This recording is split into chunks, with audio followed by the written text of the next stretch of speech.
datang di video saya yang pertama. Nah, jadi sebelumnya kita harus kenalan dulu nih. Nah, tak kenal maka tak sayang, sehingga kita harus kenalan. Nah, nama saya Fatmawati Ramadhani, biasa dipanggil Fatma. Untuk kali ini kita akan membahas tentang salah satu subbab di materi fisika dari bab teknologi digital, atau kita juga bisa kenal dengan transmisi dan penyimpanan data. Cuman lebih dikenal dengan materi teknologi digital.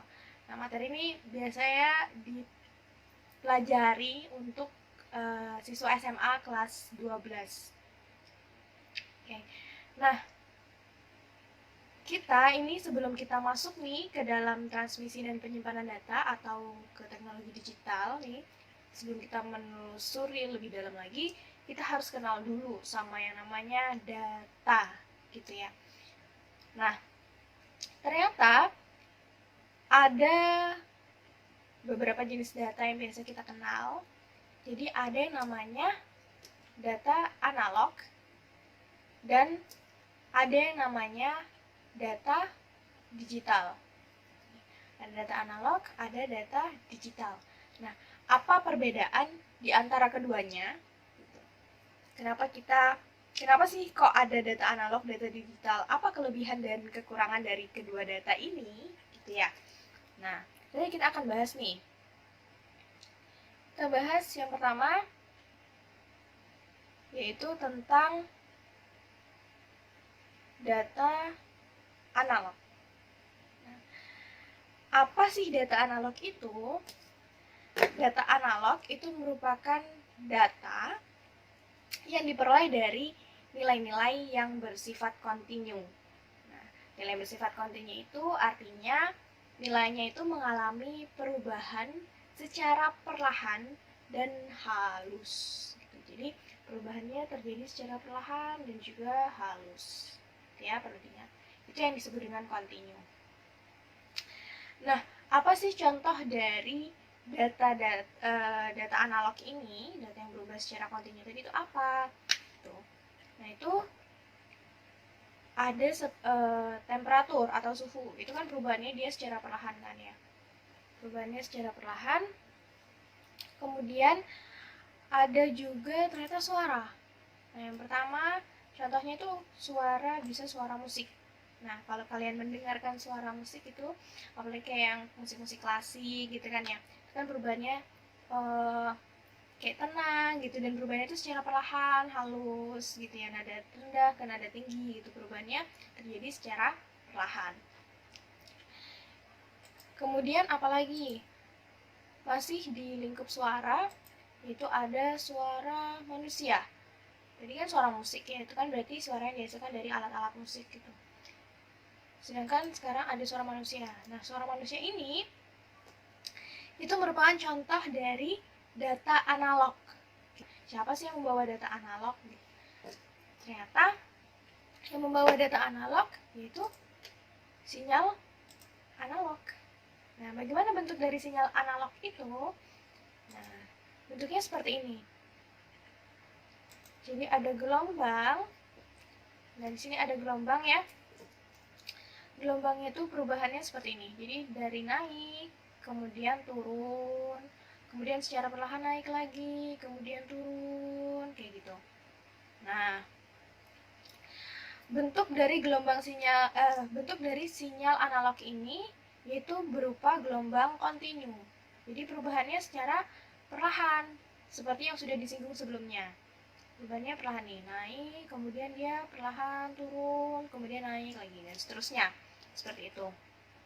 Jadi data analog itu dibawa oleh sinyal analog yang berupa gelombang kontinu dan dibawa melalui gelombang elektromagnetik. Gitu. Nah, selanjutnya bagaimana dengan data digital? Kita udah kenalan sama yang namanya data analog. Ya, tadi ya. Udah kenalan juga sama yang bawa data analog. Nah, kita juga harus kenalan sama data digital nanti. Data digital itu merupakan data yang diperoleh dari nilai-nilai yang bersifat diskrit. Nah, perbedaannya tadi, kalau si analog itu nilainya kontinu, kalau digital nilainya diskrit. Nah, di diskrit itu perubahannya terjadi secara drastis, gitu ya. Jadi dari yang rendah kemudian ke tinggi, rendah ke tinggi. Kalau yang tadi di analog dari rendah kemudian perlahan naik, kemudian turun lagi, seperti itu. Kalau di data digital itu perubahannya secara drastis. Nah, dari rendah ke tinggi. Nah, sehingga di data digital ini itu biasa dikenal dengan adanya level. Ada level apa aja? Yang pertama, ada level low.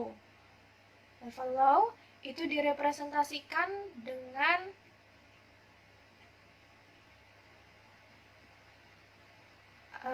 nilai 0, kemudian ada level high. Nah, di level high ini direpresentasikan dengan nilai 1. Jadi ada 2 digit nih, 2 digit yaitu 0 dan 1. Jadi hanya ada 2 digit. Nah, biasa digit ini dikenal dengan bilangan biner. Jadi di bilangan biner ini kita hanya mengenal 2 digit yaitu 0 dan 1. Nah, angka inilah yang selanjutnya bakalan digunakan pada sistem-sistem digital. Seperti itu.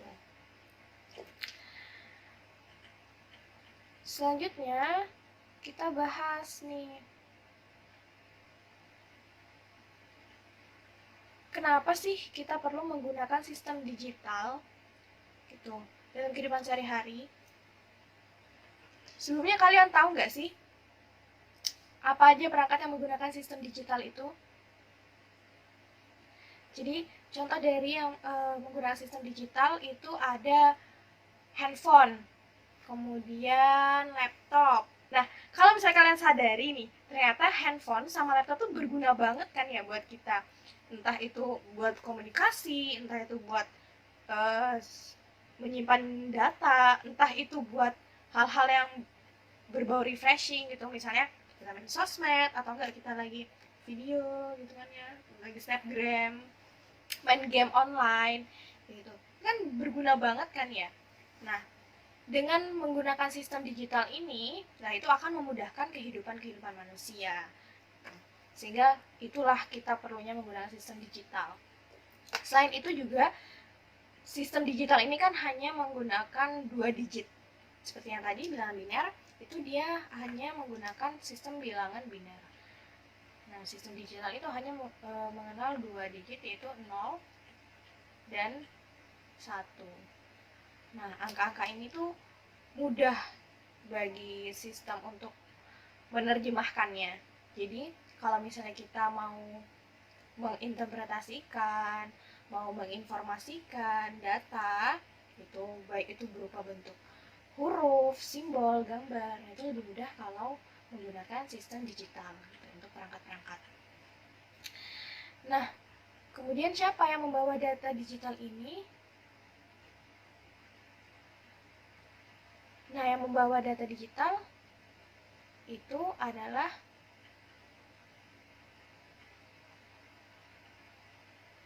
sinyal digital. Bagaimana bentuk dari sinyal digital ini? Nah, bentuknya seperti ini. Nah, ini kalau misalnya kalian lihat di sini, kalian bisa melihat perbedaannya kan ya. Kalau di kalau di sinyal analog itu dia perubahannya secara kontinu. Jadi bentuknya kayak ada gunung, ada lembah gitu. Nah, sedangkan kalau di sinyal digital ini itu direpresentasikan dengan gelombang diskrit. Nah, gelombangnya bentuknya seperti ini. Nah, ini jadi yang pertama di nilai 1. Kemudian yang kedua yang pertama di 0. Kemudian yang kedua nilainya 1. Yang ketiga 0. Yang keempat 1. Kemudian seterusnya. Nah, ini tidak harus bergantian seperti ini ya. Bisa saja ini di sini 0, kemudian 0, 0, baru kemudian 1 dan seterusnya. Jadi tidak pasti, tidak tetap seperti ini. 0101 itu tidak. Jadi bisa aja 0001 atau 0110 dan seterusnya. Nah, perbedaannya tuh di sini. Jadi perubahannya terjadi secara drastis. Jadi kan dari 0, kemudian tiba-tiba 1, kemudian tiba-tiba 0 lagi, kemudian tiba-tiba 1 lagi. Nah, itulah yang bentuk dari gelombang diskrit yang membawa sinyal digital tadi. Jadi sinyal digital dibawa data digital. Jadi data digital itu dibawa oleh sinyal digital. Nah, sinyal digital itu tadi bentuknya gelombang diskrit seperti ini. Sampai sini semoga masih paham ya. Kalau misalnya ada yang mau bertanya-tanya bisa langsung aja di kolom. Nah, kan kita tadi udah kenal sama yang namanya data analog, data digital. Apa sih perbedaan, apa sih keuntungan dari data digital itu tadi? Kenapa sih kita harus pakai data sistem-sistem digital? Nah, ini kita bisa lihat dari, kita tinjau dari masalah noise-nya. Jadi noise itu merupakan kayak apa ya, kayak istilahnya kayak pengganggu gitu. Jadi kalau misalnya ada bentuk seperti ini, gelombang, kalau misalnya ada noise-nya, itu bisa saja data yang kita terima itu tidak sesuai dengan data yang dikirimkan. Bisa saja seperti itu. Misalnya yang tadi suaranya bagus, tiba-tiba suaranya jadi jelek gitu kan, atau kayak ada bisik-bisiknya gitu. Nah, contohnya ini kayak gini nih, noise. Nah, ini penambahan noise pada sinyal analog. Nah, contohnya kayak misalnya pengiriman suara gitu ya, suara manusia atau suara musik atau sebagainya, pokoknya yang bisa didengar gitu. Nah, di sini kalau kita lihat di sini ada gelombang yang bersifat kontinu gitu. Ini ada sinyal analog. Nah, di sini ada nih yang bentuknya kayak rumput nih, atau gelombang zigzag yang bentuknya kayak rumput. Nah, ini merupakan noise. Nah, ini noise. Nah, ternyata sedikit noise pada sinyal analog itu akan mudah terdengar oleh telinga manusia. Jadi bisa aja suaranya kayak kesek gitu. Kayak gitu. Nah, itu kalau misalnya ini dia dibawa oleh sinyal analog. Nah, kemudian perbedaannya kalau di sinyal digital, penambahan noise pada sinyal digital. Ini di sinyal digital ini ada noise-nya. Noise-nya bentuknya sama kayak rumput. Ternyata penambahan noise ini tidak merubah level pada sinyal digital. Kayak gini nih. Ada noise di bagian bawah nih yang nilai 0. Itu dia tetap terlihat seperti off. Kemudian ada penambah noise lagi, dia tetap terlihat seperti on. Jadi levelnya ini nggak berubah. Level on dan off-nya, level low dan high-nya, level nilai 0 dan 1-nya itu terlihat seperti sama saja.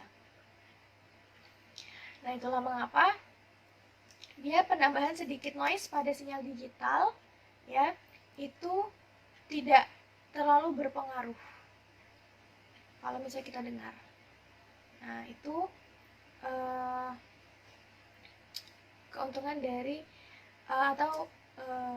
kenapa kita harus lebih prefer atau lebih sering menggunakan sistem-sistem digital dalam kehidupan sehari-hari kita.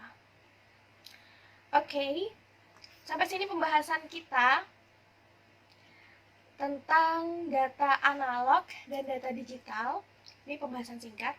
Kalau misalnya kalian masih bingung atau ingin bertanya lebih lanjut lagi nih tentang materi ini, kalian bisa langsung aja coret-coret, tanya-tanya di kolom komentar. Jangan lupa like dan subscribe, ya kan? Biar semuanya bisa belajar bareng, bisa diskusi lebih luas lagi gitu. Terima kasih karena udah memperhatikan dengan sama. Wassalamualaikum warahmatullahi wabarakatuh. Sampai jumpa lagi.